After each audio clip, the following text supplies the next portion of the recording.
ડિફેન્સમાં આર્મીમાં બે લોકોની ક્લાર્કની પોસ્ટ ઉપર નાયકની પોસ્ટ ઉપરના अपॉइंटमेंट लेटर મળ્યા છે એમાં પણ ડુપ્લિકેટ સાઇન છે આર્મીના ઓફિસર્સની। नमस्कार, मैं अभिनेंद्र और आपने देखना शुरू कर दिया है द बड़ी खबर गुजरात से है, जहां एक बड़े फर्जीवाड़े का पर्दाफाश हुआ है। सरकारी नौकरी का फर्जी अपॉइंटमेंट लेटर देकर लाखों रुपए ऐंठने का मामला सामने आया है। मामला गुजरात के गिर सोमनाथ का है, जहां लोकल क्राइम ब्रांच ने राज्य में फर्जी तरीके से सरकारी नौकरियां दिलाने का झांसा देकर लाखों रुपए ऐंठने के बड़े रैकेट का भंडाफोड़ किया है। इस रैकेट में गिरफ्तार 3 जालसाजों ने सरकारी नौकरी की चाह रखने वाले युवक युवतियों को फर्जी नियुक्ति पत्र देकर अब तक 1 करोड़ रुपए तक की वसूली भी कर ली है। ये तीनों जालसाज कलेक्टर, एसपी, बैंक अधिकारी और सेना अधिकारी के फर्जी हस्ताक्षर कर सरकारी नौकरी के नियुक्ति पत्र को तैयार करते थे। पुलिस ने इन तीनों को गिर सोमनाथ, जूनागढ़ और कड़ी से गिरफ्तार किया है। पूरा मामला तब सामने आया जब इन जालसाजों के दिए गए नियुक्ति पत्र पर एक युवक जूनागढ़ कलेक्टर कार्यालय में नौकरी ज्वाइन करने गया। शंका के आधार पर जब पुलिस ने युवक से सख्ती से पूछताछ की तो पूरा रैकेट सामने आया और तभी युवक को भी पता चला कि लाखों रुपए देकर भी वो ठगी का शिकार हुआ है। आखिर उसने नज़दीक के सुत्रापाड़ा थाने में शिकायत दर्ज कराई, जिसके आधार पर पुलिस ने जेठा चुडासमा, हरसुख चौहान और नीलकंठ पटेल उर्फ पिंटू को गिरफ्तार कर लिया। इनमें से जेठा सरकारी नौकरी की ट्रेनिंग सेंटर भी चलाता है। हरसुख रिटायर आर्मी मैन था और नीलकंठ खुद को सचिवालय का कर्मी बताता था। ये एक व्यक्ति से नौकरी के लिए 5 लाख रुपए लिया करते थे। अब तक इन तीनों ने करीब 1 करोड़ के आसपास लोगों से पैसे ऐंठे हैं। पुलिस को इनके पास से सरकारी नौकरी के 22 फर्जी नियुक्ति पत्र भी मिले हैं। ये तो शुरुआती जानकारी है। पुलिस को शक है कि इनके शिकार पूरे राज्य में हैं और इन्होंने अपने ठगी के जाल में फंसाकर लोगों से करोड़ों रुपए ऐंठे हैं।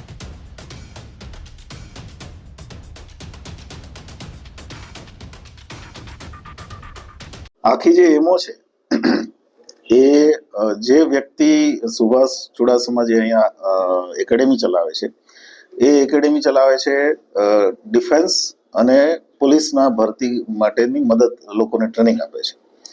એમાં જે લોકો ફેલ થાય અથવા જે લોકોને બીજી નોકરીની જરૂર હોય એમને લલચાવી અને એમની પાસેથી પર કેન્ડિડેટ 3 લાખ રૂપિયા પહેલા અને બાકીના ત્યાર પછી ઇન્સ્ટોલમેન્ટમાં ટોટલ 5 લાખ રૂપિયા ભેગા કરતો હતો।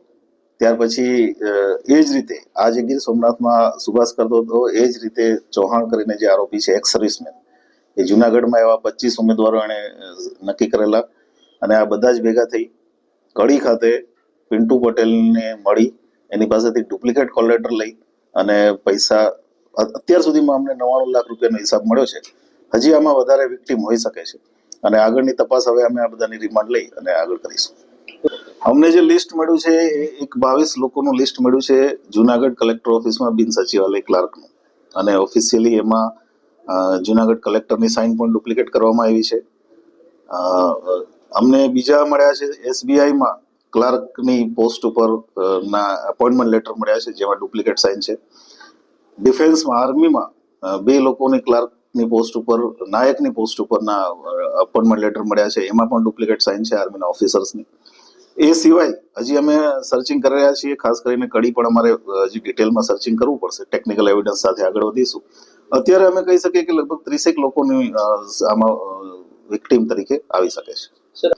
પ્રાઇમરીલી આપને કહું તો આ ત્રણેય જણા મળીને આ ત્રણેયને બધી જ ખબર હતી।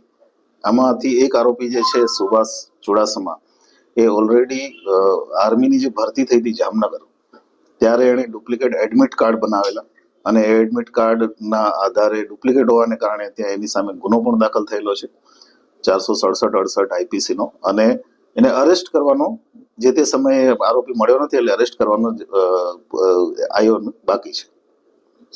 હોઈ શકે એટલા માટે કે કેમ કે આના તાર પછી અમને ગીર સોમનાથ જુનાગઢ અને છેક કડી સુધી મળ્યા છે। આમાં અમને ગુણ સેવા પસંદગી મંડળના પણ આઈએએસ અધિકારી અને આઈપીએસ અધિકારીની સિગ્નેચર વાળા જે એમના મુખ્ય સચિવ છે એમના લેટર પણ મળ્યા છે એ પણ ડુપ્લિકેટ છે અત્યારે પ્રાઇમરીલી એવું લાગે છે। અમે આગળની તપાસ કરી રહ્યા છીએ કેટલું ઊંડું છે આખું। 2 દિવસ પહેલા મોડી રાત્રે અમને એક વિગત મળેલી કે તલાલામાં એક વિક્ટીમ છે જે વિક્ટિમને કોઈ લોકો અપોઇન્ટમેન્ટ ઓર્ડર આપેલો છે બિન સચિવાલય ક્લાર્કનો, જુનાગઢ કલેક્ટર ઓફિસનો, અને એ અપોઇન્ટમેન્ટ ઓર્ડરના આધારે જ્યારે એ હાજર થવા ગયા ત્યારે એમને એવી વિગત મળી કે એપોઇન્ટમેન્ટ ઓર્ડરમાં કંઈક પ્રોબ્લેમ છે. આ વિગત પોલીસને મળ્યા પછી પોલીસે રાત્રે જ જે વિક્ટિમ છે વિક્ટિમ સાથે ડિટેલ વિગતો લીધી.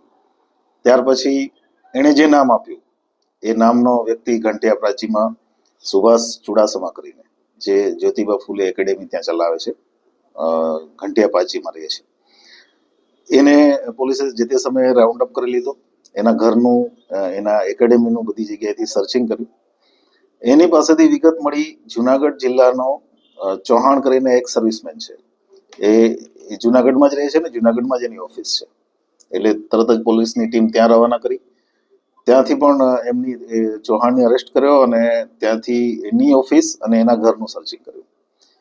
એનાથી આગળ એક એડિશનલ સ્ટેપમાં કડી, ગાંધીનગર તાલુકાનું કડી ખાતે નીલકંઠ ઉર્ફે પિન્ટુ પટેલ, જે આવા પૈસા લેવામાં અને નોકરી આપવામાં મુખ્ય ભૂમિકા ભજવતો હતો, એની વિગત મળી અને અમારી ટીમ આજે વહેલી સવારે જઈ અને કડી ખાતે પિન્ટુ પટેલને પણ રાઉન્ડ અપ કરી લીધો છે.